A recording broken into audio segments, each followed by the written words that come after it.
Hello everybody, welcome to our boss guide for the Flexile Sentry boss in Dark Souls 2. I'm Ryan Telgenik from GamesRadar.com. And I'm Lorenzo Valoria. And Lorenzo, I think I might have had a little bit more of a tough time with this boss than you did because I did not summon any AI companions to help me fight him. Oh, neither did I, but it seems like you were fighting both sides of this guy. So this guy is like a two-torsoed lizard man-ish kind of thing.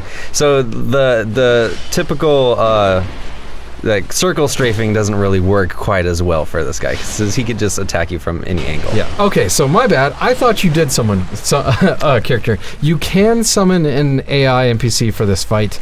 It's a little further back in the level on one of the docks in No Man's Wharf. And the character that you summon does have to follow you across one of the docks, so be careful because some other people I know that have been playing this had accidentally had some enemies they'd run past kill or knock the AI companion off the dock, and that sucks. So they died. But yeah, as you mentioned, obviously the boss has two sides to him, which is really interesting. That means you can't just go around the backside and start attacking the butt. Because he's really got no butt. Well, yeah. I guess you're facing the butt side right now. It is a little weird, isn't it? That's a pretty cool design. I actually found the mace side to be the easier of the two. Right, so did I too. Maybe it's because that's the back side of him, but who knows? Yeah, well, I think it's because mostly the mace side, except for when he's doing that crazy cartwheel spinning move, the mace side typically just does the straight downward attacks like that are really easy to dodge. He does have one that thrusts both of the mace forward, so be careful about that. But yeah, that side is just much easier to dodge if you're just kind of circling him around. Now you can sort of circle strafe if you just stick to his side. Right. But if you go completely behind, that's when he switches to his other side, which starts coming at you. Yeah. Alternatively, like how you're doing it right now, you're circle strafing and kind of just sticking to his, not really going all the way behind and hitting him in the side. But I kind of just did a strategy where I just backed up away from his attacks a little bit.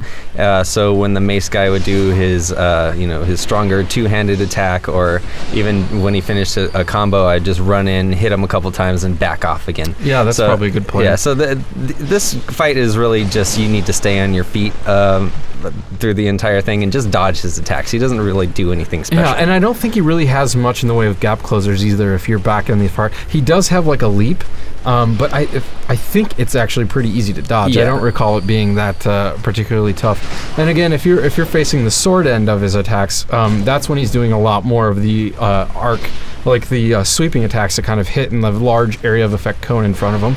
And so that's a little tougher to dodge unless you're pulling off perfect rolls, like right at the exact time that he slices down. Yeah, and if you're facing the mace side, he actually does he like kind of leans back and stabs with his swords every once in a while, and that's an attack that really takes a long time for him to recover from, and that the double mace attack that he just did right there too. So when he does that, you could really just charge right in after he's done with the attack and just get a couple good hits in. But otherwise, this guy is pretty cake. Yeah, I think. He's one of the baby mode bosses. Yeah. But and if he does hit you enough times where you're not holding up a shield or anything, he can cause you to start bleeding. But I never really had that happen to me, and I actually got hit quite a few times. So I feel like you really have to take a ton of punishment to really actually have to worry about bleeding out or anything like that. So that's pretty simple.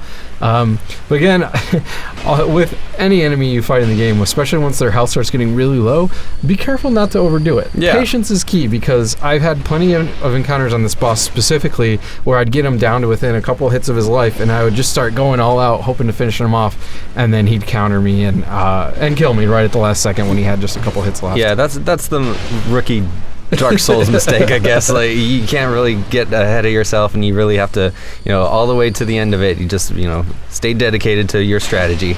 Don't go too crazy, unless he has 2 hits left, and you just right here. I'm like, finish him.